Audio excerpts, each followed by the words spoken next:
Praise Lord. प्रभूची स्तुती असो. आजच्या मननाकरिताचं वचन आहे कलोस्सीकरास पत्राचा 2रा अध्याय आणि याचं वचन 6 आणि 7 असं म्हणतं, तर ख्रिस्त येशू जो प्रभू याला जसे तुम्ही स्वीकारले तसे त्यामध्ये चाला, त्यामध्ये मुळावलेले रचले गेलेले, तुम्हा शिकविल्याप्रमाणे विश्वासात बळावत जाणारे आणि फार ईर्ष्योपकार स्मरण करणारे असे व्हा.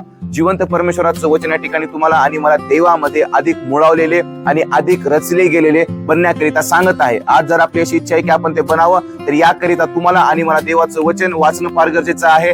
आपल्या जीवनामध्ये प्रार्थना करणं फार गरजेचं आहे. म्हणजे निश्चितच त्याद्वारे आपण ख्रिस्तामध्ये अधिक मुळावले जाणार आहोत. ज्यावेळेला आपण देवाकडे प्रार्थना करू, ज्यावेळेला आपण वचनाप्रमाणे आपल्या जीवनामध्ये चालू, त्यावेळेला निश्चितच आपण ख्रिस्तामध्ये अधिक रचले गेलेले आणि अधिक मुळावलेले बनणार आहोत. आणि ज्यावेळेला सैतानाचा वारा आपल्यावरती येणार आहे, त्यावेळेला आपण मजबूततेने ख्रिस्तामध्ये ठाम राहणार आहोत. म्हणून आजच्या दिवसामध्ये ख्रिस्तामध्ये अधिक मुळावलेले, अधिक रचले गेलेले बनण्याकरिता वचन वाचूया, प्रार्थना करूया. म्हणजे निश्चितच आपण ख्रिस्तामध्ये मजबूततेने थांबणार आहोत. देवबाप करो, या वचनाद्वारे तुम्हाला आणि मला आशीर्वाद प्राप्त हो. आमेन.